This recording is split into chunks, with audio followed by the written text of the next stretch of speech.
Hello guys, welcome back to my channel Computer Science War. We are on the next topic, that is part 2 of unit 1.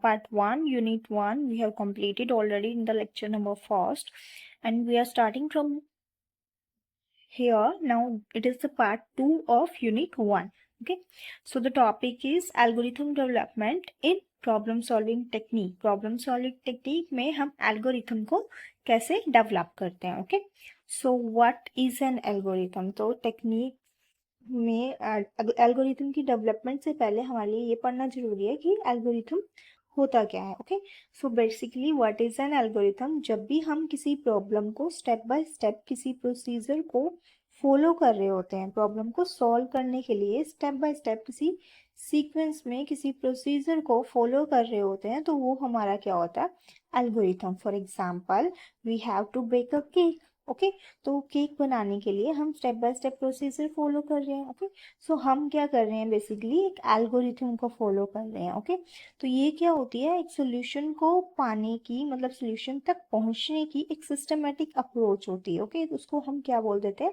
Algorithm. So it is very simple. Algorithm क्या है, algorithm step by step procedure है या फिर कुछ set of instruction है जिनको हम एक सीक्वेंस में लिख रहे हैं या फिर किसी ऑर्डर में लिख रहे हैं ताकि हम किसी पार्टिकुलर प्रॉब्लम के सोल्यूशन तक पहुंच पाए. ओके, तो हमें ये क्या बताता है कि हमें कौन से स्टेप्स परफॉर्म करने हैं. मीन्स दो चीज़ें बताता है, एक तो हमें कौन से स्टेप्स परफॉर्म करने हैं और दूसरा किस ऑर्डर में करने हैं, तभी हम अपने सही सोल्यूशन तक पहुंच सकते हैं. नेक्स्ट है कि हम इसका एक एग्जांपल लेके चलते हैं कि अगर हमें दो नंबर्स को ऐड करना है. ठीक है, तो दो नंबर्स को ऐड करने के लिए अगर हम एल्गोरिथम लिखना चाहें तो सबसे पहले तो मैं क्या करूँगी, उस एल्गोरिथम को स्टार्ट करूँगी, फिर मैं रीड करूँगी कि मेरा फर्स्ट नंबर क्या है, फिर मैं सेकेंड नंबर की वैल्यू रीड करूँगी, फिर मैं क्या करूँगी, दोनों की प्रोसेसिंग होगी. प्रोसेसिंग इन द सेंस कि जो एडिशन वाला पार्ट है, ठीक है, कंप्यूटर की लैंग्वेज में हम उसको प्रोसेसिंग ही बोल देते हैं. ठीक है, तो वो प्रोसेसिंग पार्ट होता है जहाँ पे एक्चुअली एडिशन परफॉर्म हो रहा है. ठीक है, अब यहाँ पे हमने क्या किया, ऐड करा दिया ए और बी को, और ऐड कराने के बाद जो उनका सम था वो मैंने कहाँ स्टोर करा दिया, सम नाम के एक वेरिएबल के अंदर स्टोर करा दिया. अब मैं उस सम को डिस्प्ले कर रही हूँ, उस रिजल्ट को डिस्प्ले कर रही हूँ, प्रिंट कर रही हूँ, शो कर रही हूँ किसको, यूजर को. ठीक है, फिर मैं अपने एल्गोरिथम को स्टॉप कर रही हूँ. Let us clear it once again कि मैंने स्टार्ट किया, फर्स्ट नंबर रीड किया, सेकेंड नंबर रीड किया, फिर मैंने दोनों का एडिशन कराया, मतलब वहाँ पे प्रोसेसिंग हो रही है जहाँ पे आपकी एक्चुअल कैलकुलेशन हो रही है. एडिशन कराने के बाद मैंने दोनों का जो सम था, मतलब जो एडिशन करके सम आया था, वो एक सम नाम के वेरिएबल के अंदर स्टोर करा लिया और फिर मैंने सम नाम के वेरिएबल को यूजर को डिस्प्ले करा दिया और यहाँ पे मेरा एल्गोरिथम खत्म हो गया, फिनिश हो गया. Okay, so this is the very first and basic example of algorithm. ऐसे हम किसी भी एल्गोरिथम को बना सकते हैं. हमें मल्टीप्लिकेशन करनी है, हमें डिवाइजन करनी है, ठीक है, ऐसे हम मल्टीपल एल्गोरिथम को बना सकते हैं. फिर है कि role of algorithm in problem solving. Problem solve करने के अंदर एल्गोरिथम का क्या रोल होता है. तो एक तो एल्गोरिथम जो है हमारी बड़ी बड़ी प्रॉब्लम को स्मॉलर स्टेप्स में ब्रेक डाउन कर रहा है. ठीक है, और दूसरा क्या है कि सॉल्यूशन सिस्टमेटिक आएगा. सिस्टमेटिक क्यों, क्योंकि हम पूरे सिस्टम से चल रहे हैं, पूरे लॉजिक से चल रहे हैं, प्रोसीजर से चल रहे हैं और स्टेप वाइज हम सीक्वेंस को फॉलो कर रहे हैं. ओके, तो दूसरा तीसरा क्या है कि अगर हमने एल्गोरिथम लिखना आ गया तो हम एल्गोरिथम को फ्लो चार्ट में इजीली कन्वर्ट कर सकते हैं. इवन हम प्रोग्राम्स में भी उसको इजीली कन्वर्ट कर सकते हैं. और एक तो आपने लिखा हो कोई पैराग्राफ, ठीक है, और एक आपने लिखा हो कोई एल्गोरिथम. एल्गोरिथम में से आपका डिबगिंग करना, एरर फाइंड करना ज़्यादा इजियर हो जाता है, बजाय कि आप उस पूरे पैराग्राफ को रीड कर रहे हो, ठीक है, और फिर उसमें से एरर फाइंड आउट कर रहे हो. ओके, सो ये क्या होती है, एल्गोरिथम की कुछ नीड्स होती हैं. फिर आती है हमारे स्टेप्स फॉर एल्गोरिथम डेवलपमेंट कि एल्गोरिथम अगर जब हमें बनाना होता है तो हम कौन कौन से स्टेप्स फॉलो करते हैं. तो हमारा सबसे फर्स्ट स्टेप है प्रॉब्लम डेफिनेशन. प्रॉब्लम डेफिनेशन का क्या मतलब होता है कि जो आपके पास प्रॉब्लम है उसको अच्छे से समझना कि वो प्रॉब्लम क्या कह रही है, उसमें इनपुट क्या है, उसमें आउटपुट क्या है, कुछ रूल्स दिए हुए हैं जो हमें फॉलो करने हैं, तो वो इसी सब चीज़ें समझना, वो होती है हमारी प्रॉब्लम डेफिनेशन. ओके, सो हम क्या करते हैं, इसमें प्रॉब्लम को अच्छे से समझते हैं, हमारे इनपुट्स देखते हैं, हमारे आउटपुट्स देखते हैं, और फिर हमने कौन कौन से ऑपरेशंस लगाने हैं उनके ऊपर, या फिर कोई हमें रूल दे रखे हैं जो हमें फॉलो करना है, वो सब चीज़ें देखते हैं. फॉर एग्जाम्पल हम सेम एग्जाम्पल लेके चल रहे हैं जो हमने ऊपर लिया था, find the sum of two number. इसमें इनपुट क्या है, टू नंबर्स, और आउटपुट में हमें क्या मिलेगा, सम। तो अब हमने प्रॉब्लम को अच्छे से अंडरस्टैंड कर लिया है। This is our problem definition. Next step है प्रॉब्लम एनालिसिस। प्रॉब्लम एनालिसिस का क्या मतलब होता है कि जब हम प्रॉब्लम को के सोल्यूशन को प्लान कर रहे होते हैं कि कैसे कैसे सोल्यूशन आएगा, तो यहाँ पे हम क्या करते हैं, लॉजिक सोचते हैं कि कैसे सोल्यूशन हम निकाल सकते हैं, बस लॉजिक को प्लान कर रहे हैं, ठीक है। तो अभी हमने क्या किया, प्रॉब्लम को ब्रेक कर दिया स्मॉलर स्मॉलर पार्ट्स में, और सोच रहे हैं कि कैसे इसका सोल्यूशन आ सकता है, बस थिंक कर रहे हैं हम, ठीक है, कि क्या लॉजिक लगा सकते हैं, ठीक है। तो हमने लॉजिक लगाया कि हमारे पास जो इनपुट नंबर है उनको ऐड करेंगे और फिर हम रिजल्ट डिस्प्ले करा देंगे। अभी हमने ये सोचा है, अभी हमने ये प्लान किया है। तो सेकंड स्टेप है प्रॉब्लम एनालिसिस। इसमें हम सॉल्यूशन के बारे में प्लान करते हैं और उसको सब प्रॉब्लम्स में डिवाइड कर देते हैं, ठीक है। थर्ड है एल्गोरिथम डिज़ाइन। एल्गोरिथम डिज़ाइन में क्या होता है, यहाँ पे हम एक्चुअली हम एल्गोरिथम प्रिपेयर कर रहे होते हैं। एल्गोरिथम होता क्या है, उसको हम सिंपल इंग्लिश लैंग्वेज में लिखते हैं या फिर सूडो कोड। सूडो कोड यानी पार्शियल कोड होता है, कुछ कुछ कोडिंग के वर्ड्स आ जाते हैं, कुछ आपका सिंपल होते हैं, ठीक है। तो सिंपल इंग्लिश लैंग्वेज भी यूज़ कर सकते हैं और ये भी यूज़ कर सकते हैं। तो वो ही हमारा क्या होता है, जिसको हम स्टेप बाय स्टेप प्रोसीजर में लिख रहे हैं, वही क्या है, आपका एल्गोरिथम है, सिंपल इंग्लिश लैंग्वेज में या फिर सूडो कोड में। और दूसरी चीज़ ये, जब भी आप एल्गोरिथम लिख रहे हो, वो एल्गोरिथम क्या होना चाहिए आपका, किसी ऑर्डर में होना चाहिए, किसी सीक्वेंस में होना चाहिए, और उस वो एल्गोरिथम ऐसा होना चाहिए कि उसमें नंबर ऑफ स्टेप्स जो है वो फाइनाइट होने चाहिए। मतलब एल्गोरिथम आपका नंबर ऑफ फाइनाइट स्टेप्स के बाद टर्मिनेट हो जाना चाहिए, खत्म हो जाना चाहिए। आपका ऐसा एल्गोरिथम नहीं होना चाहिए कि वो कभी खत्म ही नहीं हो रहा, इनफाइनाइट नंबर ऑफ स्टेप्स, ठीक है। फिर तो हमारे को सोल्यूशन पता नहीं कब जाके मिलेगा। तो एल्गोरिथम में एक चीज़ बहुत ज़्यादा ध्यान रखने वाली बात होती है कि your algorithm should be terminated after a finite number of steps, कि आपका एल्गोरिथम खत्म हो जाना चाहिए कुछ एक specific finite number of steps के बाद, ओके। जब भी वो एल्गोरिथम हमारे लिए सही एल्गोरिथम माना जाता है। नेक्स्ट है टेस्टिंग द एल्गोरिथम। अब जो हमने एल्गोरिथम बना लिया तो हम उसको सैम्पल इनपुट देके चेक कर रहे हैं। फॉर एग्जांपल हमने एडिशन दे कराना था, तो हम उसको सैम्पल इनपुट देके चेक कर रहे हैं क्या हमारा आउटपुट ये सही दे पा रहा है। अगर हम ये प्रोसीजर फॉलो करें तो क्या हमारा आउटपुट सही आएगा यहाँ से या नहीं आएगा, ठीक है। तो हम वहाँ पे वेरीफाई कर रहे हैं। फिर इम्प्लीमेंटेशन। इम्प्लीमेंटेशन का मतलब क्या होता है कि जो एल्गोरिथम अब हम लिख चुके हैं उसको हम अब उसी को एल्गोरिथम को, सेम एल्गोरिथम को एक एक लाइन को कोडिंग में, प्रोग्रामिंग में चेंज करें, तो उसका एग्जैक्टली मीन यहाँ पे क्या होता है कि इम्प्लीमेंटेशन करना, कि हम एग्जीक्यूट कर रहे हैं उस एल्गोरिथम को, ठीक है। तो इसको हम क्या बोलते हैं, इम्प्लीमेंटेशन। तो ये हमारे 5 स्टेप्स थे किसके, एल्गोरिथम डेवलपमेंट के। सबसे पहले हम क्या देखते हैं, प्रॉब्लम डेफिनेशन। वहाँ पे हम ये देखते हैं कि हमारी प्रॉब्लम क्या है, इनपुट क्या है, आउटपुट क्या निकल के आएगा। फिर सेकेंड स्टेप प्रॉब्लम एनालिसिस होता है, जहाँ हम सोल्यूशन के बारे में प्लान करते हैं। फिर थर्ड स्टेप हमारा एल्गोरिथम डिज़ाइन होता है या फिर एल्गोरिथम डेवलपमेंट बोल सकते हैं, जहाँ पे हम एल्गोरिथम बनाते हैं, ठीक है।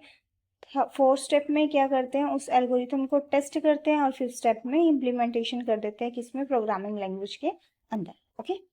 आई hope it is clear to you. फिर किसी गुड मतलब अगर आपको एक अच्छा एल्गोरिथम चाहिए तो उसके क्या क्या करेक्टरिस्टिक्स होने चाहिए, सबसे बेस्ट एल्गोरिथम की क्या करेक्टरिस्टिक्स होने चाहिए। तो सबसे फर्स्ट तो यही है कि वो algorithm finite number of steps के बाद टर्मिनेट होना चाहिए, ठीक है। अगर नहीं होगा तो मतलब वो एल्गोरिथम बेकार है, ख़त्म ही नहीं हो रहा कभी। सेकंड क्या है कि वो एल्गोरिथम जो है वो क्लियर होना चाहिए, एम्बिगुअस नहीं होना चाहिए, मतलब कोई कंफ्यूजन वाली वर्डिंग उसमें यूज़ नहीं होनी चाहिए, वो सबको समझ आना चाहिए, ऐसा होना चाहिए। नेक्स्ट क्या है कि आपका इनपुट कम से कम एक या एक से ज़्यादा इनपुट एक्सेप्ट करे, या ज़ीरो से ज़्यादा इनपुट एक्सेप्ट कर सके। कम से कम एक आउटपुट प्रोड्यूस कर सके आपका एल्गोरिथम, ऐसा होना चाहिए। और आपके जितने भी स्टेप्स हैं वो सिंपल टू फॉलो होने चाहिए, मतलब कोई भी उसका एल्गोरिथम को पढ़ के कुछ भी कर सके, मतलब सोल्यूशन के तक पहुंच सके, प्रॉब्लम के सोल्यूशन तक पहुंच सके, ऐसा होना चाहिए आपका एल्गोरिथम, ठीक है। फॉर एग्जाम्पल एक और एग्जाम्पल लेके चलते हैं कि हमें दो नंबर में से लार्जेस्ट कोई नंबर निकालना है। Find the largest of two numbers. कोई भी दो नंबर में से लार्जेस्ट ऑफ नंबर निकालना है। तो हमने स्टार्ट किया, स्टार्ट करने के बाद मैंने दोनों नंबर को रीड किया। अब मैं डिसीजन ले रही हूँ। डिसीजन जब भी हम ले रहे होते हैं तो उसके लिए हम स्टेटमेंट यूज करते हैं इफ और एल्स। इफ का मतलब होता है अगर, ठीक है, मतलब अगर ऐसा है तो इफ वाली स्टेटमेंट ही प्रिंट होके आ जाए, एल्स मतलब अगर इफ वाली स्टेटमेंट ट्रू नहीं है तो वो कहाँ जाएगा, एल्स। एल्स में फॉल्स वाली कंडीशन आ जाती है कि अगर ऐसा नहीं है, तो एल्स का मतलब होता है अदरवाइज, अदरवाइज ये प्रिंट करा दे, ठीक है। तो मैंने स्टार्ट किया, ए और बी को रीड किया इनपुट वैल्यूज को, फिर मैं कह रही हूँ क्या ए मेरा बी से बड़ा है। इफ का मतलब मैंने क्या होता है अगर, अगर के साथ हम क्या कहते हैं, कंडीशन देते हैं, ठीक है। क्या मैं, मेरा ए जो है वो बी से बड़ा है, अगर है तो मेरे को क्या प्रिंट करा के दे दे, प्रिंट ए इज लार्जेस्ट। नहीं तो अदरवाइज हम कहाँ जाएंगे, एल्स पे जाएंगे। अगर ऐसा नहीं है तो, इफ, अगर इफ वाली कंडीशन फॉल्स है तो ही मैं कहाँ जा रही हूँ, एल्स पे जा रही हूँ। अगर इफ वाली ट्रू है तो मेरी वो वाली statement A is largest print हो जाएगी और आपका एल्गोरिथम खत्म। लेकिन अगर ऐसा नहीं है तो क्या होगा, दूसरी कंडीशन तो यही होगी, अगर ए लार्जेस्ट नहीं है तो बी लार्जेस्ट है। तो मैं कहाँ जाऊंगी, एल्स वाली पे जाऊंगी, अदरवाइज पे जाऊंगी। तो वहां पे क्या लिखा हुआ है, बी इज लार्जेस्ट, तो बी इज लार्जेस्ट प्रिंट करा दूंगी और मेरा एल्गोरिथम खत्म हो जाएगा, ठीक है। फिर मैं ए नहीं कराऊंगी अगर मेरी कंडीशन फॉल्स है तो, अगर ट्रू है तो ए वाली प्रिंट होगी, अगर फॉल्स है तो बी वाली प्रिंट होगी, देन खत्म। Okay, I hope it is understandable by you. ये होती है हमारी डिसीजन लेने वाले एल्गोरिथम होते हैं, जहाँ पे हम इफ एल्स स्टेटमेंट दोनों चीजों का यूज कर रहे होते हैं। ओके, फिर एडवांटेज तो आपको समझ आ ही गई होंगी कि किस काम आता है एल्गोरिथम, कि किसी भी प्रॉब्लम का आप सोल्यूशन तक इजी पहुंच पा रहे हो, इजीली पहुंच पा रहे हो, ठीक है। स्टेप्स को इजीली अंडरस्टैंड कर पा रहे हो। एक ब्लूप्रिंट प्रिपेयर कर देता है कि कैसे कैसे सोल्यूशन तक पहुंचना है। आपकी एरर डिटेक्शन में हेल्प करता है। उस एल्गोरिथम को ये नहीं है कि हम एक ही बार यूज कर सकते हैं, अगर आपकी प्रॉब्लम सिमिलर है तो आप मल्टीपल टाइम उसको यूज कर सकते हो, ठीक है। नेक्स्ट है एनालिसिस ऑफ एल्गोरिथम। अब हमने एल्गोरिथम तो बना लिया, उसके बाद आप एनालाइज कर रहे हो कि कौन सा एल्गोरिथम आपके लिए अच्छा है और कौन सा एल्गोरिथम अच्छा नहीं है। तो अब जब हम एनालाइज कर रहे होते हैं कि कौन सा हमारे लिए अच्छा है और कौन सा हमारे लिए अच्छा नहीं है, तो वो हम किस की रिस्पेक्ट में करते हैं, तो हम वो दो चीज़ों के रिस्पेक्ट में देखते हैं। हमें कैसे पता चलता है कि एल्गोरिथम अच्छा है या नहीं है, तो हम क्या करते हैं कि वो दो चीज़ें होती हैं, दो चीज़ों के रिस्पेक्ट में देखते हैं। एक तो होता है हमारा टाइम, जो होता है मीजर होता है एग्जीक्यूशन स्पीड की टर्म्स में, और दूसरा होता है हमारा स्पेस, जो होती है मेमोरी यूसेज, ठीक है। मतलब जो एल्गोरिथम सबसे कम टाइम और सबसे कम स्पेस लेगा वही एल्गोरिथम हमारा अच्छा है, बाकी एल्गोरिथम हमारे अच्छे नहीं है, मतलब उससे अच्छे नहीं है, ठीक है। तो मतलब बेसिक सी बात है, यहाँ पे एनालिसिस में हम कंपेयर ही कर रहे होते हैं और उन एल्गोरिथम को देखते हैं कि कौन सा अच्छा है और कौन सा नहीं है, दोनों चीज़ों के रिस्पेक्ट में, टाइम और स्पेस कॉम्प्लेक्सिटी के रिस्पेक्ट में।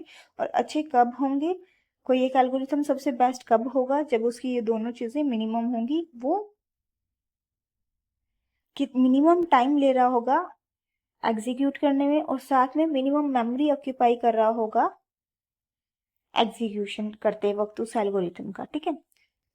तो यहाँ पे मैंने बताया आपको कि कितने फैक्टर्स है, दो फैक्टर्स है। सबसे फर्स्ट फैक्टर है हमारा टाइम कॉम्प्लेक्सिटी। टाइम कॉम्प्लेक्सिटी क्या बताता है कि कितना टाइम एक एल्गोरिथम ले रहा है एग्जीक्यूट होने में, ठीक है, अपने टास्क को कंप्लीट करने में, ठीक है। तो टाइम कॉम्प्लेक्सिटी क्या होती है, measure of how much time an algorithm takes to complete, या फिर हम कह सकते हैं टेक्स टू एग्जीक्यूट, मतलब खुद को एग्जीक्यूट करने में वो एल्गोरिथम कितना टाइम ले रहा है, तो वो होती है हमारी टाइम कॉम्प्लेक्सिटी। अब टाइम कॉम्प्लेक्सिटी यहाँ पे हम सेकंड्स में मेजर नहीं करते, हम किस में मेजर करते हैं, नंबर ऑफ स्टेप्स की टर्म्स में मेजर करते हैं। जितने ज़्यादा नंबर ऑफ स्टेप्स होंगे उतना ज़्यादा टाइम लगेगा, ठीक है।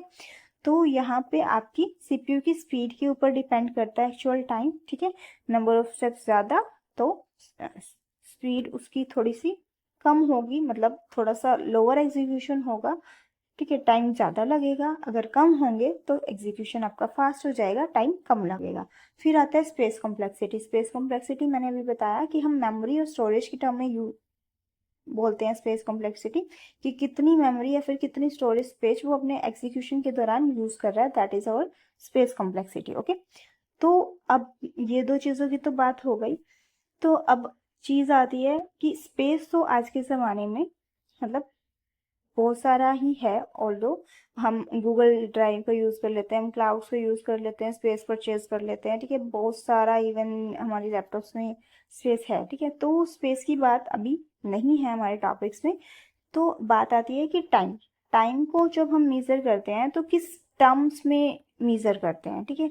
क्या चीज़ें होती हैं जो टाइम को मेज़र करने में हमारी हेल्प लगती हैं, करती हैं, ठीक है। कितना ज़्यादा से ज़्यादा टाइम एक एल्गोरिथम ले सकता है एग्जीक्यूट होने में, या कितना कम से कम है एक एल्गोरिथम टाइम ले सकता है एग्जीक्यूट करने में, ठीक है। तो वो हम मेज़र करते हैं, एक टर्म होती है आइसेम्प्टोटिक नोटेशन, तो उस टर्म में हम वो मेज़र करते हैं, ठीक है। तो आइसेम्प्टोटिक नोटेशन क्या बताती है कि एफिशिएंसी बताती है उस एल्गोरिथम की in terms of input size, कोई भी एन इनपुट सपोज करके, ठीक है। तो सबसे इसमें ना हमारे पास आइसेम्प्टोटिक नोटेशन मतलब टाइम कॉम्प्लेक्सिटी को मेजर करने के काम आ रहा है कि कितना ज़्यादा से ज़्यादा टाइम किसी एल्गोरिथम को लेने एग्जीक्यूट होने में लग सकता है, कितना कम से कम लग सकता है और कितना एवरेज लग सकता है। तो ये चीज़ें बताता है, ठीक है। तो ये सिंपल सी बात है, यही होती है हमारी आइसेम्प्टोटिक नोटेशन। तो इसमें हमारे पास 3 नोटेशन होती है जो सबसे मेन होती है। फर्स्ट होती है बिग ओ, सेकेंड होती है बिग ओमेगा, थर्ड होती है थीटा, ठीक है। तो सबसे फर्स्ट जो होती है बिग ओ, बिग ओ हमें क्या बताती है कि अपर बाउंड बताती है किसी भी एल्गोरिथम की, मतलब ये बताती है कितना ज़्यादा से ज़्यादा एक एल्गोरिथम टाइम ले सकता है खुद को एग्जीक्यूट करने में। तो वो अगर ज़्यादा से ज़्यादा टाइम ले रहा है तो मतलब कि वो वर्स्ट केस सिनेरियो है, वो सबसे बेकार केस है अगर वो ज़्यादा टाइम ले रहा है तो, ठीक है। बट इसको एक एग्जाम्पल से भी समझ लेते हैं। फॉर एग्जाम्पल मैंने आपको एक 1000 नंबर की लिस्ट दे दी और उस 1000 नंबर की लिस्ट में सारे एलिमेंट्स जो हैं वो सॉर्टेड नहीं है, अनसॉर्टेड एलिमेंट है। सॉर्टेड का मतलब क्या होता है, किसी वे में अरेंज नहीं है, ना तो वो असेंडिंग ना डिसेंडिंग। आपके सारे एलिमेंट्स क्या है, अनसॉर्टेड हैं। और मैं क्या देती हूँ, आपको सर्च करना है उसमें से 60। तो आप सर्च करते जा रहे हो करते जा रहे हो करते जा रहे हो और लास्ट में आपको 60 कहाँ मिलता है, 1000 पोजीशन पे आके मिलता है। मतलब आपने इतना सारा सर्च किया और आपको वो लास्ट पोजीशन पे आके लास्ट मोमेंट पे मिल रहा है। तो वो होती है आपकी बिग ओ नोटेशन, ठीक है। कि मतलब आपको ज्यादा से ज्यादा मैक्सिमम से मैक्सिमम कितना टाइम लग सकता है एक एल्गोरिथम को एग्जीक्यूट कराने में, ठीक है। तो ये क्या था, आपका वर्स्ट केस था कि आपने सारी लिस्ट चेक कर ली और आपको कहाँ मिला वो एलिमेंट, सबसे लास्ट में मिला। तो ज्यादा से ज्यादा तो यही टाइम लग सकता है, ठीक है। सो ये नोटेशन जो होती है वो बिग ओ नोटेशन होती है जो हमें अपर बाउंड बताती है, ठीक है, किसी भी एल्गोरिथम का, जो हमें मैक्सिमम टाइम बताती है। और उस केस में हमारा सिनेरियो क्या हो जाता है, सबसे बेकार हो जाता है, सबसे वर्स्ट हो जाता है। सेकेंड होती है हमारे पास बिग ओमेगा।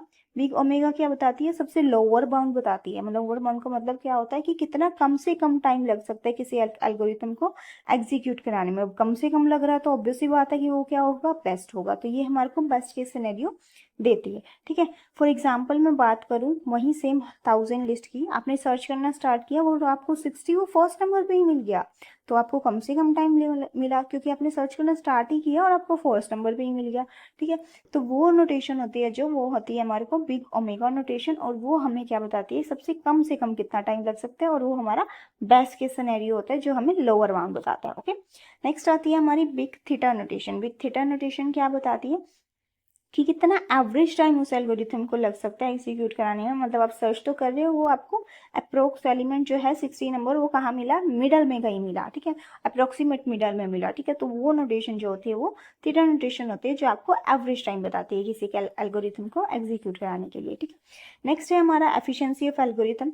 अब एनालिसिस में हमने क्या पढ़ा कि कौन सा एल्गोरिथम अच्छा है और कौन सा एल्गोरिथम अच्छा नहीं है, दो टर्म्स में हम पढ़ रहे थे, टाइम कॉम्प्लेक्सिटी और स्पेस कॉम्प्लेक्सिटी। अब एफिशिएंसी का मतलब क्या होता है कि सबसे एफिशिएंट चूज करना, सबसे बेस्ट चूज करना, ठीक है।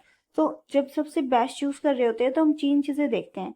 एक तो ये कि एल्गोरिथम करेक्ट भी है या नहीं है, ठीक है। मान लो मैंने 10 बच्चों को कहा एल्गोरिथम लिख के लाओ, ठीक है। उन 10 बच्चों में से पहले तो मैं ये देखूंगी कि किसका करेक्ट है या किसका करेक्ट नहीं है, ठीक है। तो मान लो उसमें से 5 का करेक्ट है, फिर मैं देखूंगी उसमें से time complexity and space complexity किसमें ज्यादा लग रही है और किसमें कम लग रही है, ठीक है। तो ये 3 चीजें हमें एफिशिएंसी मेजर करने में काम आती हैं, ठीक है। एफिशिएंसी मतलब कितना वेल एक एल्गोरिथम यूज कर रहा है टाइम को और मेमोरी को, और वो सबसे ज्यादा बेस्ट है, मतलब सबसे ज्यादा बेस्ट वाला हम चूज कर रहे हैं। तो वो 3 चीजें मेजरमेंट में हमारे काम आती है। एक तो रिजल्ट करेक्ट होना चाहिए, दूसरा टाइम कम लेना चाहिए, तीसरा स्पेस भी कम लेना चाहिए, ठीक है। अगर कोई ऐसा एल्गोरिथम है तो वो आपका सबसे बेस्ट होगा, ठीक है, उसकी एफिशिएंसी सबसे ज्यादा होगी, ठीक है। फिर आती है करेक्टनेस ऑफ एल्गोरिथम। अब हमें कैसे पता चलेगा कि एल्गोरिथम करेक्ट है या नहीं है, ठीक है। तो करेक्टनेस भी ना हम 2 टर्म में मेजर करते हैं। कैसे मेजर करते हैं, करेक्टनेस मतलब वही है कि आपका जो आंसर आ रहा है वो करेक्ट आ रहा है या नहीं आ रहा है, ठीक है। According to our input, input के अकॉर्डिंग जो हमने इनपुट दिया है हमारा आंसर करेक्ट आ रहा है या नहीं आ रहा है, ये हमारी क्या है, करेक्टनेस है।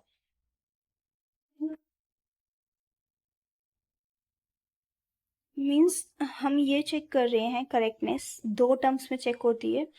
एक तो ये होती है कि जो आपका एल्गोरिथम है वो करेक्ट आउटपुट दे रहा है या नहीं दे रहा अकॉर्डिंग टू अवर इनपुट। और दूसरा कि वो एल्गोरिथम जो है आपके correct number of steps, finite number of steps के बाद टर्मिनेट हो रहा है या नहीं हो रहा है। ऐसा नहीं होना कि वो चलता ही जा रहा है चलता ही जा रहा है और जब खत्म हो रहा है तब आउटपुट दे रहा है, तो वो गलत चीज़ है। ठीक है, सो फर्स्ट चीज़ है हमारी कंडीशंस के फॉर करेक्टनेस की। फर्स्ट है पार्शियल करेक्टनेस। पार्शियल करेक्टनेस में क्या होता है कि एल्गोरिथम जब भी खत्म हो रहा है, हमें नहीं पता कब खत्म हो रहा है, जब भी खत्म हो रहा है वो करेक्ट आउटपुट दे रहा है। तो ये अच्छी चीज़ नहीं है ना कि एल्गोरिथम तो फाइनाइट नंबर ऑफ स्टेप्स के बाद टर्मिनेट होना चाहिए। ठीक है, और दूसरी क्या है कि जो एल्गोरिथम है आपका फाइनाइट नंबर ऑफ स्टेप्स के बाद टर्मिनेट हो रहा है। ठीक है, यहाँ पे आंसर की बात नहीं कही गई है सेकंड में, सेकंड में सिर्फ टर्मिनेशन की बात की गई है कि वो फाइनाइट नंबर ऑफ स्टेप्स के बाद टर्मिनेट हो रहा है। और फर्स्ट में क्या बात की गई है कि वो जब भी खत्म हो रहा है, हो सकता है जल्दी भी हो जाए या फिर हो सकता है बहुत देर बाद हो, तो आपका आंसर जो दे रहा है बस वो करेक्ट दे रहा है। ठीक है, मतलब जब भी खत्म हो रहा है आपका करेक्ट आंसर दे रहा है। तो कंडीशन ये दोनों मिलाते हैं, जब हमें फुली करेक्टनेस चाहिए होती है तो हम दोनों कंडीशन को क्या कर देते हैं, ऐड ऑन कर देते हैं कि हमें आंसर भी करेक्ट चाहिए और वो एल्गोरिथम एक फाइनाइट नंबर ऑफ स्टेप्स के बाद टर्मिनेट भी होना चाहिए, तो वो होती है हमारी फुली करेक्टनेस। ठीक है, okay, I hope you understand. If you have any doubt then ask me in the comment section. फिर नेक्स्ट टॉपिक है हमारा data structure. So what is data structure? Topic तो हमारा है कि रोल क्या होता है डेटा स्ट्रक्चर का पीएसटी में, लेकिन हमें ये पता होना चाहिए कि डेटा स्ट्रक्चर होता क्या है। तो डेटा स्ट्रक्चर, डेटा को स्ट्रक्चर करने का एक वे ही हमारा क्या कहलाता है, डेटा स्ट्रक्चर कहलाता है। ठीक है, जैसा नाम है वैसा काम है कि डेटा स्ट्रक्चर यानी कि डेटा को स्ट्रक्चर करने का वे। सो डेटा स्ट्रक्चर क्या है, एक वे है जिसकी हेल्प से हम डाटा को ऑर्गेनाइज कर सकते हैं, मैनेज कर सकते हैं और स्टोर करा सकते हैं एफिशिएंटली। ठीक है, कि कैसे हमारा डाटा अरेंज होगा मेमोरी के अंदर। अगर हमारा डाटा अच्छे तरीके से मैनेज होगा, ठीक है, हमें पता होगा कौन सा डाटा कहाँ स्टोर है, तो हम उसमें सर्चिंग, इंसर्टिंग, डिलीटिंग, अपडेटिंग ऐसे ऑपरेशन बहुत अच्छे से परफॉर्म करा सकते हैं।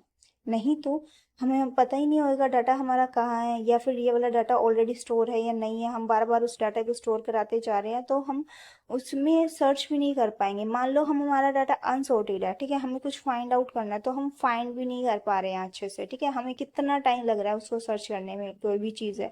फॉर एग्जाम्पल वही वाला एग्जाम्पल ले लो, 1000 नंबर की लिस्ट है, अनसॉर्टेड डाटा है, तो हम किसी नंबर को सर्च करना है तो कितना टाइम लग रहा है। यही अगर हम सॉर्ट करके रखें डाटा को डेटा स्ट्रक्चर की हेल्प से, तो हम 1 सेकेंड में अपने डाटा को फाइंड आउट कर सकते हैं। ठीक है, तो यही डेटा स्ट्रक्चर का काम होता है कि आपके डाटा को एक वे में, एक सॉर्टेड वे में, एक ऑर्गेनाइज वे में, एक मैनेज वे में स्टोर करा के रखता है, ताकि कभी भी हम डाटा को सर्च करें, इंसर्ट करें, अपडेट करें, वो डिलीट करें, वो अच्छे से हो जाए। ठीक है, यही इसका काम होता है। फिर उसकी कराने की, ऐसा कराने की कुछ एक डाटा स्ट्रक्चर यूज करते हैं, कुछ एक टेक्निक्स होती हैं जो कि क्या होती हैं, array, link list, tag, Q, tree, graph, hash table वगैरह।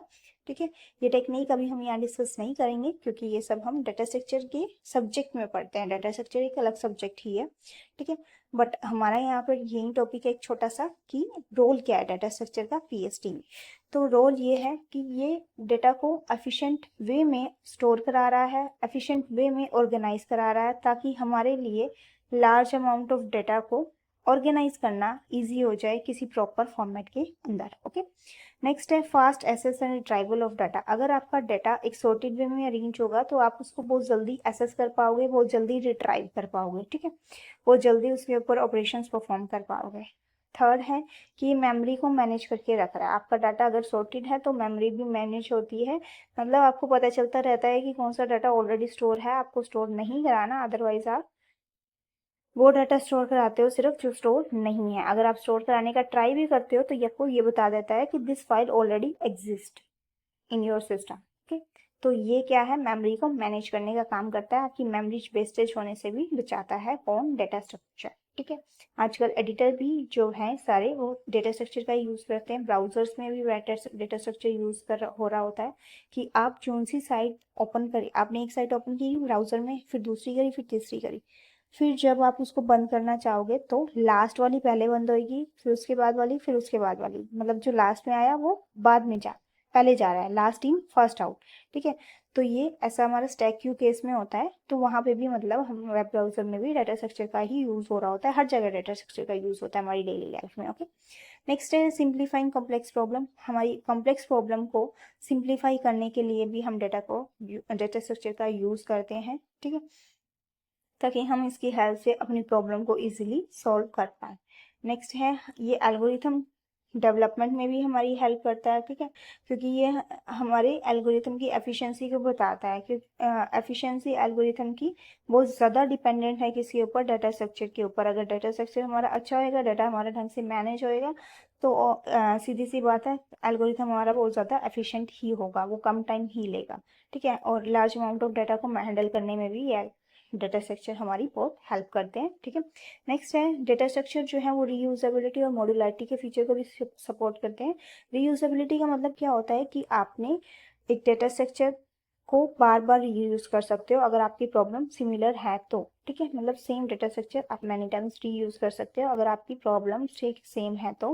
मॉड्यूलरिटी मतलब कि वो डिवाइड करके काम कर रहा है, मतलब कॉम्प्लेक्स प्रॉब्लम है उसको सब प्रॉब्लम में, छोटी छोटी प्रॉब्लम में डिवाइड किया, फिर उसका ऊपर परफॉर्म कर रहा है एक्शंस, मतलब सब प्रॉब्लम्स के आंसर निकाल रहा है फिर कंबाइन कर रहा है, ठीक है। वो होता है मॉड्यूलरिटी, की छोटे छोटे मॉड्यूल्स में डिवाइड करके फिर उस पर काम करता है, तो आपकी प्रॉब्लम्स को सॉल्व करना ईजी बना देता है, ठीक है। ये था role of data structure in PST.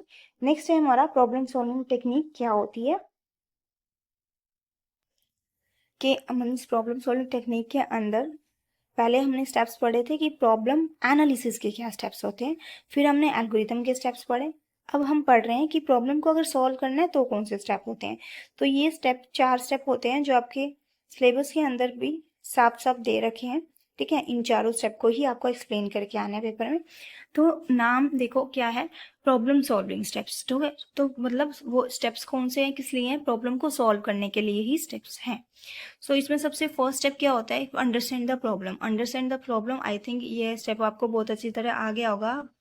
Understand the problem के अंदर हम प्रॉब्लम देख रहे हैं कि एक्चुअली हमारी प्रॉब्लम क्या है, हम इनपुट देख रहे हैं, हम आउटपुट को समझ रहे हैं कि क्या आना चाहिए, ठीक है। कंस्ट्रेंट्स वगैरह, कंडीशंस वगैरह, कोई रूल्स हैं तो उन्हें देख रहे हैं, ठीक है। फॉर एग्जाम्पल वहीं 2 नंबर्स वाला एग्जाम्पल लेके चल रहे हैं, तो इनपुट हमारा 2 नंबर्स हो जाएगा, आउटपुट हमें उनका सम चाहिए, ठीक है। नेक्स्ट है plan the solution.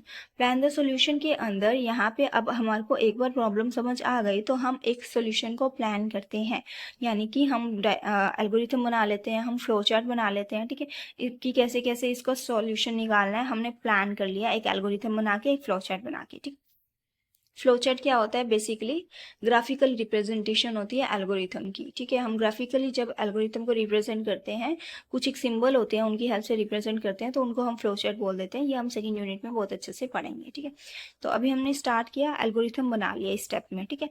First step में हमने प्रॉब्लम को समझा, सेकेंड स्टेप में प्लान द सोल्यूशन में हमने एल्गोरिथम डेवलप कर लिया। एल्गोरिथम डेवलप करने से हमें प्रॉब्लम को सोल्व करने का प्रोसीजर अच्छे से समझ में आ गया, हमने प्लान कर लिया। अब हम उस प्लान को जो हमने सेकंड स्टेप में बनाया है उसको एग्जीक्यूट कर रहे हैं। एग्जीक्यूट करना मैंने बताया था, उसको एक्चुअल में इम्प्लीमेंट करना, उसको प्रोग्राम में लिखना, ठीक है, और उसको रन करना। तो अब हमने प्रोग्राम में कन्वर्ट कर लिया उसको, अब हम क्या कर रहे हैं, उसको रन कर रहे हैं, टेस्ट कर रहे हैं सैम्पल इनपुट दे के कि हमारा जो आंसर आ रहा है वो अभी हम बस मतलब इम्प्लीमेंट में क्या कर रहे हैं कि बस हमने लिखा प्रोग्रामिंग लैंग्वेज में और उसको रन कर दिया, ठीक है। अब हमारा नेक्स्ट आता है review, test and debug. Review, test and debug के अंदर हम टेस्ट कर रहे हैं, डिबग कर रहे हैं, एरर फाइंड आउट कर रहे हैं, ठीक है। मतलब कि कोई आपके प्रोग्राम में एरर तो नहीं है, ये देख रहे हैं, ठीक है, उसको चेक कर रहे हैं, और एरर है तो उसको सॉल्व करने का ट्राई कर रहे हैं। अब इस दोनों स्टेप को बहुत अच्छे से देखते हैं। देखो फर्स्ट स्टेप क्या था, आपने प्रॉब्लम को समझा, सेकंड स्टेप में एल्गोरिथम प्रिपेयर कर लिया। आई होप यहाँ तक तो आपको बहुत अच्छे से आता होगा। थर्ड स्टेप में मैंने क्या कहा कि आपने जो एल्गोरिथम लिखा था आपने उसको किस में चेंज किया, प्रोग्रामिंग लैंग्वेज में चेंज किया है, और उसको आप एग्जीक्यूट करने का ट्राई कर रहे हो, रन करने का ट्राई कर रहे हो, ठीक है।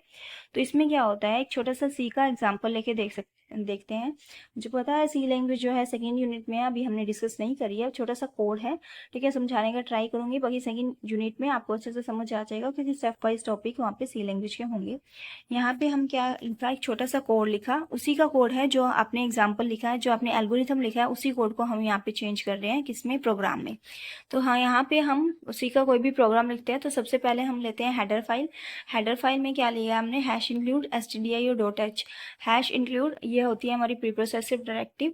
stdio डॉट का मतलब होता है standard input output dot H, मतलब कि ये हेडर फाइल है जो इनपुट आउटपुट को means print F scanf input output वाले फंक्शंस को इंक्लूड कर रही है अपने अंदर, ठीक है।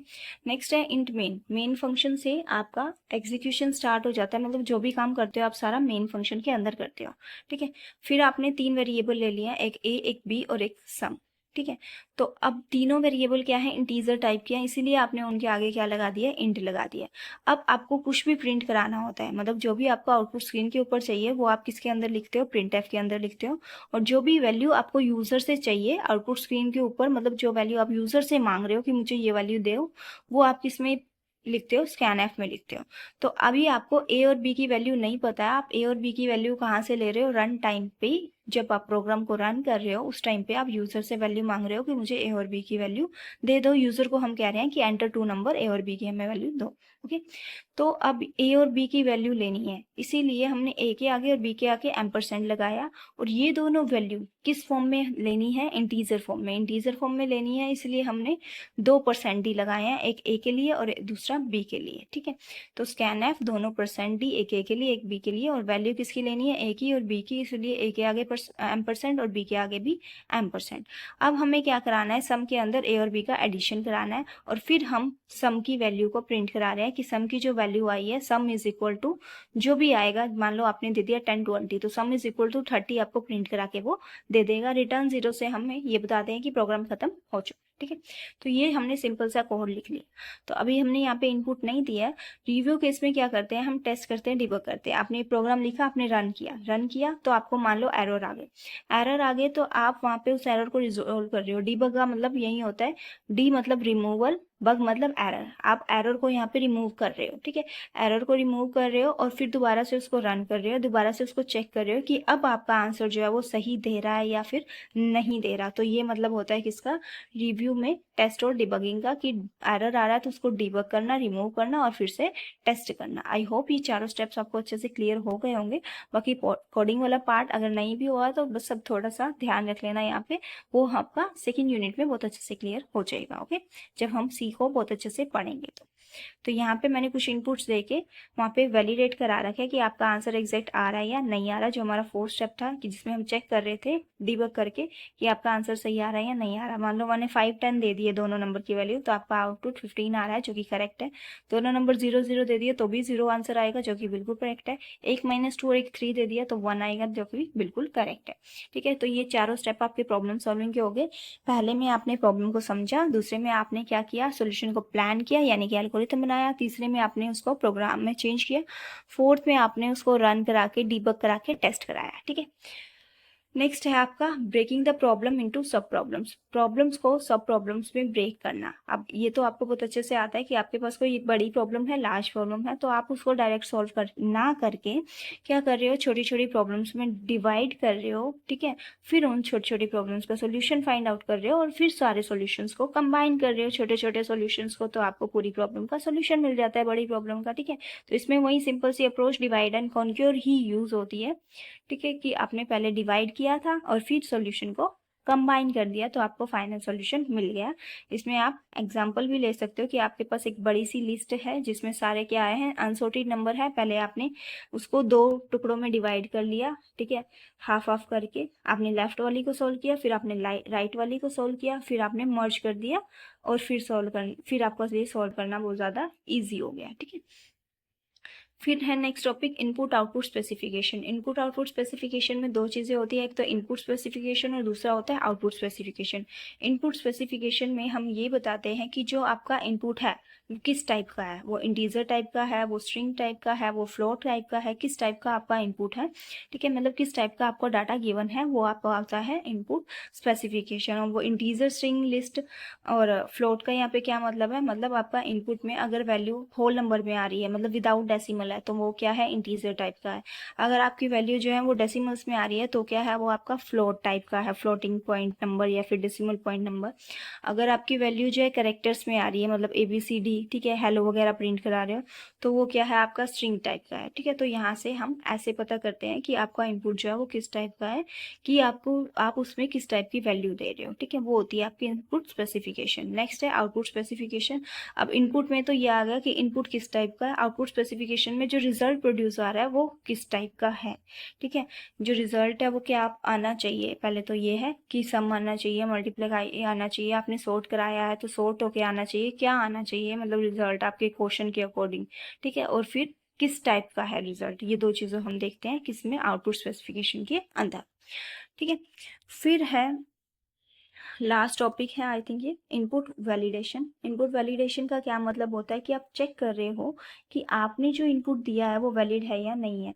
फॉर एग्जांपल के लिए मैं कह रही हूँ कि मेरा जो प्रोग्राम है उसके अंदर वैल्यू जो है वो कोई भी 0 से कम नहीं होनी चाहिए, ठीक है।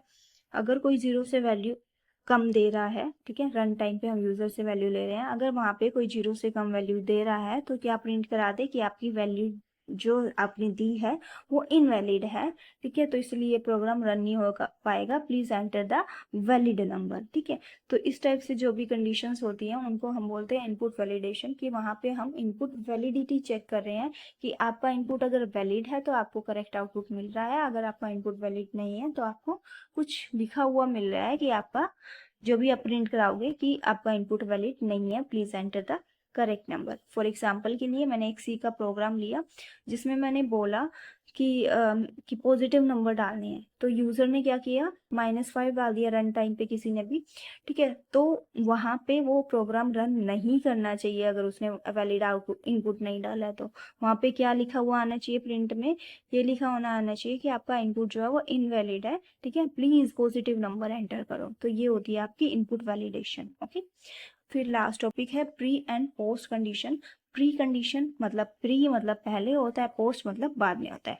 तो जो एग्जीक्यूशन से पहले की कंडीशन होती है वो होती है आपकी प्री कंडीशन, जो एग्जीक्यूशन के बाद की कंडीशन होती है वो होती है आपकी पोस्ट कंडीशन, ठीक है।